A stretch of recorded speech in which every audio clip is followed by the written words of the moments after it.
Donc bonjour, bienvenue à la ferme de Landegas. Je m'appelle Vital Ernaud. J'ai repris la ferme de mon père il y a un an. J'ai monté le robot l'Helivector à mon installation. On avait déjà 2 à 3 depuis 15 ans. On a sur les deux robots 120 vaches laitières, puis donc les 70 génisses. Donc je cultive aussi 120 hectares, donc 20 hectares en culture et le reste sont pour faire du fourrage. Aujourd'hui, donc je suis tout seul avec 4 salariés et mon père qui est toujours là à m'aider au niveau des animaux et de la gestion. Donc je produis 1 100 000.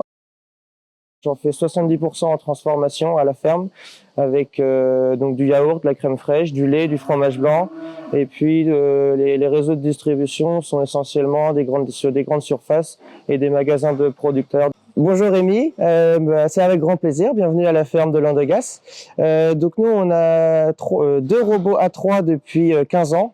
En 2009 et donc on a acheté aussi un un collector C1 en 2019 et puis donc le Vector en 2023. Donc suite au départ en retraite de ton père et ton installation. Voilà, c'est ça. Donc moi je me suis installé le 1er janvier 2024. Okay. Donc le Vector c'était mon projet d'installation et donc on avait anticipé un petit peu la mise en route. Donc il a été mis en route 2 mois avant mon installation, mais c'était pour mon projet. Okay. Du coup, est-ce que tu peux expliquer un petit peu comment s'est passée la mise en service du Vector? Est-ce qu'il y a des choses qui ont été mises en place en amont pour faciliter la mise en service? Donc la mise en service, donc pour commencer, il y a des techniciens qui sont venus dans la cuisine, commencer à installer les armoires électriques, le pont roulant, le grappin, etc. Donc ça, ils se sont débrouillés, ça a duré une dizaine de jours. Au bout de ces 10 jours, donc on a commencé à mettre le bol en mode Juno, donc il faisait repousse-fourrage pour que les animaux s'y habituent et puis que on voit si les trajets sont bien conçus. Et donc ensuite, la mise en route, ça a duré même pas 2 heures. On a rempli la cuisine la veille et donc la mise en route, on a juste cliqué sur un bouton puis il a fait ses rations du premier coup sans aucun problème. Est-ce que tu peux m'expliquer un petit peu le raisonnement derrière l'investissement sur le système de l'Helivector? Alors le Vector, il est arrivé, alors c'était pas parce que mon père partait en retraite, ça a favorisé aussi un petit peu l'achat quand même, mais c'était pas pour remplacer la main d'œuvre, c'est vraiment un choix technique. Le Vector, il était là pour gagner un peu de lait, améliorer la croissance des génisses et mieux valoriser les fourrages. C'était vraiment les gros points forts. On s'est vachement renseigné sur le Vector depuis plusieurs années et donc c'était un choix qui était fait depuis très longtemps. On avait attendu mon installation pour le faire, mais on était convaincus de la machine depuis longtemps. Et donc aujourd'hui, on est à 1 an et demi après la mise en service. Quels sont vraiment les gros points qui ont pu changer dans l'élevage, que tu as pu voir changer dans l'élevage depuis la mise en service de la machine? Et donc le Vector, pour le moment, il nous a apporté en 1 an et demi 2 kilos de lait sur le troupeau. Et aussi une bien meilleure croissance des génisses. On a des génisses qu'on insémine aujourd'hui beaucoup plus belles. On n'a pas encore eu le temps de forcément voir tout le monde véler, mais on est parti sur des croissances on va pouvoir baisser l'âge de vélage avec des génisses beaucoup plus lourdes au moment du vélage. Et donc c'est l'objectif aussi pour viser les meilleures performances. Ok, super. Est-ce qu'il y a eu un point sur la qualité du lait, sur vraiment la partie laitière et potentiellement même envers la transformation? Au niveau de la transformation, pour nous, c'est important d'avoir un lait toujours homogène toute l'année. On veut pas de variation au printemps ou à l'été. Donc le Vector nous a permis d'avoir une meilleure stabilité là-dessus. On a une crème qui est identique toute l'année. Auparavant, on avait déjà une bonne crème, mais c'est vrai qu'on pouvait voir quelques petites variables au moment des saisonnalités. Qu'aujourd'hui, ça s'est bien plus stabilisé. Ok, super. Alors, est-ce que Vital, aujourd'hui, tu peux nous donner vraiment les points forts selon toi du système de l'Helivector? Alors déjà, un point fort du robot qui est un peu spécifique à mon exploitation, c'est qu'il sort pas du tout du bâtiment. On n'a qu'une seule route et donc à ce sujet-là, ça permet de gagner un temps fou et une efficacité puisqu'il y a il va à chaque fois qu'il va distribuer dans une auge, il scanne toutes les autres en même temps et donc il est toujours informé des niveaux d'auge et donc ça nous permet de le faire passer plus souvent et d'avoir des rations plus fraîches. Parce que sinon on va lui demander d'apporter plus de nourriture et donc du coup on va avoir de la ration moins fraîche. Okay. Est-ce que tu peux m'expliquer un peu le fonctionnement de la cuisine pour le Vector? Alors la cuisine, donc moi déjà je la remplis 2 fois par semaine, donc ça me prend à peu près entre 1h30 et 2 heures à chaque fois. Ok. Donc j'apporte du maïs, de l'herbe. J'ai souvent 2 silos d'herbe d'ailleurs, un de meilleure qualité pour les vaches et puis un qualité un peu moins bonne pour les génisses. Ok. Aussi de la paille et du maïs grain qui est en silo, enfin maïs farine en silo. Ok. Donc je le fais 2 fois par semaine et puis après tous les jours on y passe à peu près un quart d'heure à nettoyer la cuisine correctement, remettre des minéraux et puis regarder si tout va bien.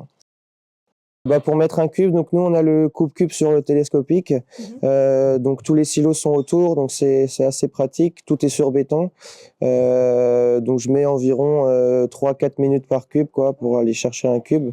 C'est plus le débâchage, nettoyage du silo qui va prendre un peu plus de temps à côté, mais c'est quelque chose qui va être à faire aussi quand on a quand on est en mélangeuse conventionnelle.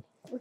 Donc, il y a combien de rations aujourd'hui Aujourd'hui, j'ai 5 rations. J'ai une ration vache, une ration tari, une ration prépa et 2 rations pour les genisses, donc pour les moins d'1 an et pour les plus d'1 an. Donc c'est aussi ça l'avantage, c'est la diversité de rations.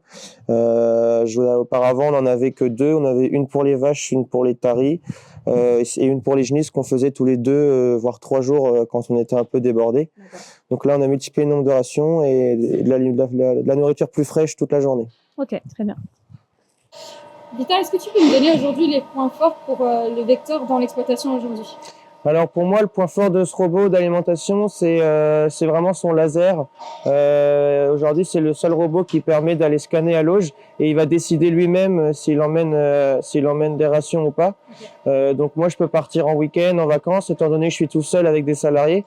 Je peux partir en vacances ou en week-end sans me préoccuper de l'alimentation. Je sais qu'il va faire son travail comme il faut et mes salariés ou mon père auront juste à remplir la cuisine. Il y aura pas d'inquiétude à ce sujet-là. Donc un autre point fort aussi, c'est vraiment la précision de chargement. Au niveau des fourrages, on est très précis. Moi, je contrôle avec l'ailier horizon ce qui est distribué réellement par rapport au poids qui est dans le bol, et ça correspond parfaitement aux rations qui sont planifiées. Et puis après, les minéraux, c'est pareil, c'est encore plus précis que nous, parce que si les vaches elles mangent moins, eh ben, il va diminuer légèrement les minéraux, et donc ça va être adapté à ce qui est ingéré. À 10 grammes près, quoi. Ok, super. Juste pour parler un petit peu du côté informatique, qu'est-ce que tu fais aujourd'hui côté informatique pour gérer le système LelyVector? Donc moi au niveau informatique, bah déjà j'aime bien l'informatique, donc ça facilite un peu les choses. Mais Horizon, on le connaissait déjà avant avec les robots, ça change pas.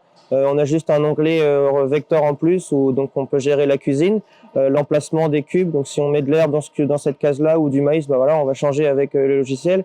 Et puis après c'est les rations. Et puis moi je contrôle souvent la liste des distributions, ce qui est distribué, contrôler que il travaille bien, et puis contrôler que les animaux mangent toujours autant. Sur les prépavélages, on peut voir combien elles ingèrent, et si elles ingèrent pas assez ou trop, on compense avec de la paille et on peut compenser avec le complément, avec l'azote aussi. D'accord. Et tout ça, tu peux le faire du téléphone aussi? Je peux aussi faire du téléphone. On peut tout faire du téléphone ou de Horizon. Voilà, tout est lié, tout est très simple.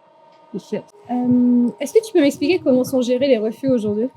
Alors les refus, donc au niveau des génisses et des vaches taries, tout ça, tout ce qui est un peu à ration assez sèche, en 1 an et demi, on n'a encore jamais vidé les auges.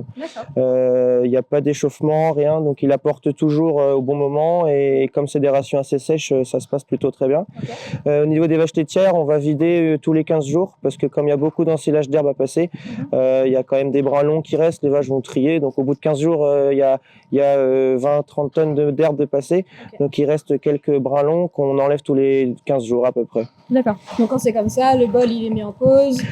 C'est ça, on met le bol en pause. On essaie de retrouver un moment où l'auge est presque vide. Souvent, quand il part préparer un bol pour les vaches, et là on va le mettre en pause et on va en profiter juste avant qu'il distribue de vider. D'accord. Voilà. Et puis il y a aussi le fait que quand il y a des fortes canicules, les vaches mangent moins. Et donc là, lui, il va anticiper, il va distribuer moins. que les autres jours. Et donc là, on n'a pas de refus le lendemain matin quand on arrive, quoi. Ok. Est-ce qu'avec le vecteur, c'est facile de gérer la transition alimentaire? Bah, c'est encore plus facile qu'en système conventionnel, j'ai envie de dire, parce que comme on a des cases, on met le maïs de l'année N dans une case, le maïs de l'année d'après dans l'autre case, et puis bah, après sur le logiciel, on lui dit tu mets 30% de l'un, 70% de l'autre, et puis toutes les semaines on fait 50-50, et puis après on fait l'inverse. Donc c'est encore plus simple, on a juste à mettre deux cases de maïs dans deux cases différentes. Donc au niveau métabolique, il y a certainement eu des grosses différences aussi. Ouais, au niveau métabolique, on a beaucoup moins de subacidose qu'on avait avant. On le voit au niveau des pieds, des pattes des vaches déjà. On a une meilleure locomotion. Et donc ouais, moins de subacidose. On a une petite anecdote à ce sujet-là au niveau du fait que les vaches prenaient des grosses ingestions le matin quand on distribuait. Au moment de la mise en route du Vector, on nous avait dit qu'on mettrait en route à 10 heures. Et comme nous, on distribuait avant à 5h, 6h le matin, on s'était dit, voilà, il faut à peu près 30% de la ration journalière pour que ça tienne jusqu'à 10h. Et en fait, on s'est rendu compte qu'à 8h le matin, c'était vide, alors que ça aurait dû être vide qu'à midi, quoi. On avait prévu un peu plus. Donc, on s'est rendu compte que les vaches prenaient des grosses ingestions le matin, et puis après, elles allaient se coucher pendant 4-5 heures. Donc, du coup, avec le Vector, on a limité ça, et donc, elles consomment de manière régulière toute la journée. Super. Voilà.